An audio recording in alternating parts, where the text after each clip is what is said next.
It's subtle. The way all the threads of summer are beginning to unravel. And in the unraveling, autumn begins to knit itself together again.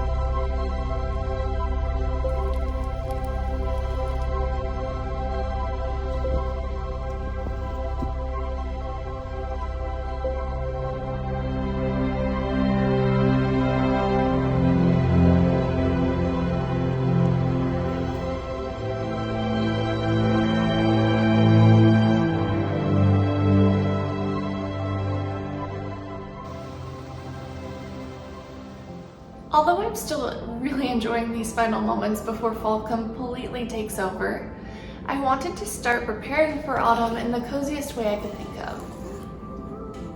Much in the way nature slowly unfolds into fall, I wanted to slowly and gradually bring autumn into our home. Next week I'll actually be starting the decorating process for fall, especially because the calendar officially marks the start of the fall season next week. But I thought it would be fun to prepare this week by creating some handmade fall decor. Now, I've been finding a lot of joy in being resourceful. Not only does it save money, but it also saves resources. The creativity and problem solving that's involved in being resourceful has taught me that I'm capable and given me a greater sense of resiliency in my life. So my goal is to make these projects by spending little to no money at all. Hi, my name is Jenneca and I make home-centered content designed to inspire creativity and resourcefulness. Things like DIY, crafting, decor, and organization. Today we are going to be making fall decor, so let's get into it. For my first project, I decided to take this thrifted sweater as well as an old pair of sweats that's worn and torn and turn them into some pumpkins. I want to create a cozy little pumpkin patch. I started by cutting the leg about 6 inches from the bottom. Then I turned it inside out and began to sew together the bottom. I sewed it in a circle and then cinched it tight.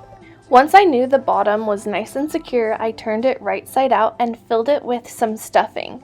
Now this stuffing has been sitting in my craft room for quite some time, but if you didn't want to go out and buy new stuffing, you could also find thrifted pillows and use the filling to fill something like this.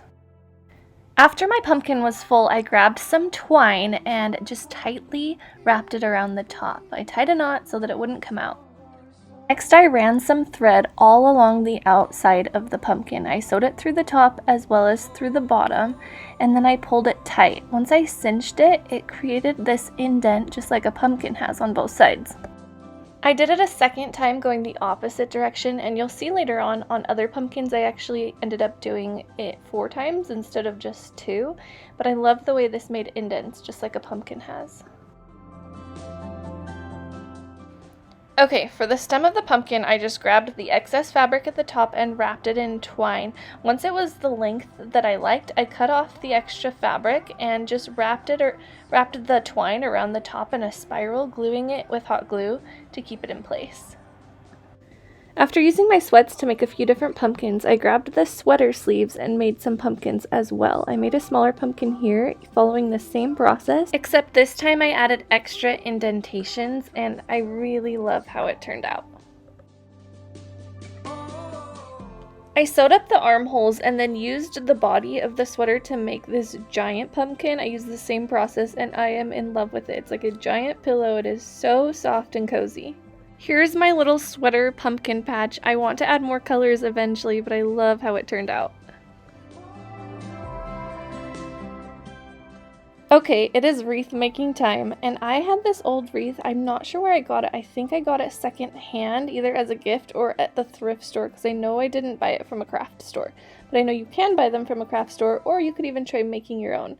Then I cheated a little bit here. I did get these pumpkins at the dollar store. I saw them a few weeks ago and the jewel tones got me. Like, I loved them, so I did end up buying them. If you watched my September decorating video, you know that I have a bunch of leftover wedding flowers, and these were included in that. So I took these out of the wedding flower bin and broke them apart, and then just used hot glue to start gluing them and positioning them around the wreath.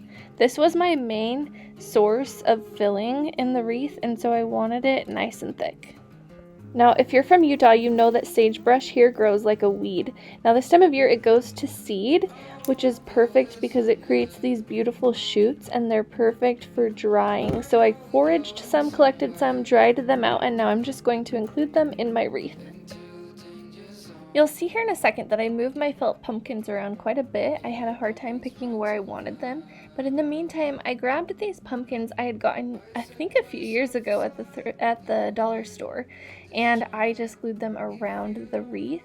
I like to pick one type of embellishment for the wreath at a time and evenly space it, and then fill it in with the next embellishment.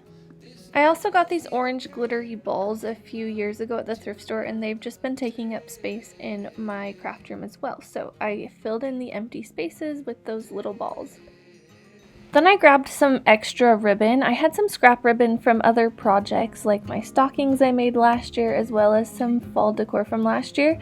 And I was really excited because this little pumpkin ribbon tied the colors of the felt pumpkins in perfectly, especially that blue. It really wrapped it all together and put it in a little perfect bow. Once I had my bow on there, I could finally decide where I wanted those felt pumpkins to go, and here is the final product. Also, here's a little sneak preview of what it looks like on my pantry door. I loved this little one, so I wanted to make a bigger one to go on the front door. Okay, let's pause for a moment of transparency because this is what my crafting space was really looking like at this point in the process.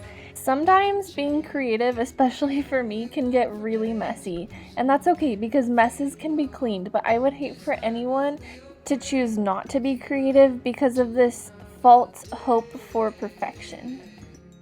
Okay, I also got the base of this bigger wreath secondhand, but someday I might try making one because it kind of reminds me of grapevines. If you've ever tried that, let me know in the comments below. I'd love to hear how it went.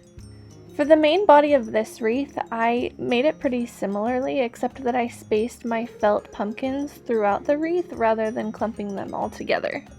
This burlap ribbon, as well as the orange ribbon, was actually already on the wreath. I had taken it off to make the wreath, so I repurposed it and turned it into another bow. Here's how it turned out. I really love it. I did actually end up putting the bow at the top so that the ends or the strings of the bow hang down inside of the wreath, but I don't have a video of it, so stay tuned for my fall decorating video next week because there you'll see how it looks now. Okay, for this next project, I wanted to make some garland to go on our fireplace mantle, and I had the idea to make some terracotta looking pumpkins. I actually used salt dough to make the pumpkins. That means 2 cups of flour, 1 cup of salt, and 1 cup of water.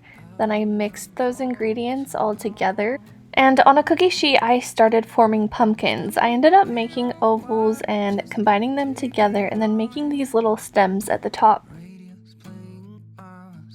Here's what they look like before being baked. Now, most recipes recommend about 250 degrees for 2 hours. I accidentally left mine in a lot longer because I forgot about them, and it burned the bottom, but the top was fine. You can see the salt kind of left these holes in the dough, and it actually was perfect texture to look like terracotta. I grabbed some paint and began painting them. I had to water some of them down a little bit and mix them with white because I didn't have enough terracotta paint, so some turned out a little bit more terracotta, some turned out a little bit more pink, but I worked with it. I actually really love the rustic, kind of rough look to them. Then I grabbed some decorative rope that I had laying around and spaced out my pumpkins.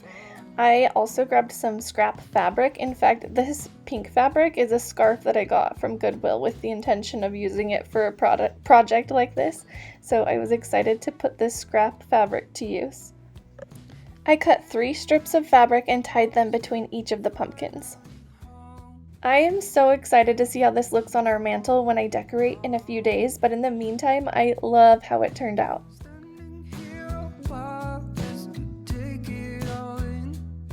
If you watched my paper making video, you would have seen me make a frame for making the paper out of a thrifted picture frame. I had the glass left over, so I decided to use that glass to make this autumn market sign.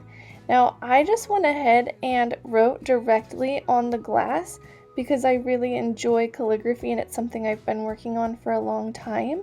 But if you weren't comfortable writing directly on the glass, you could either use vinyl and cut it out with a Cricut or even by hand.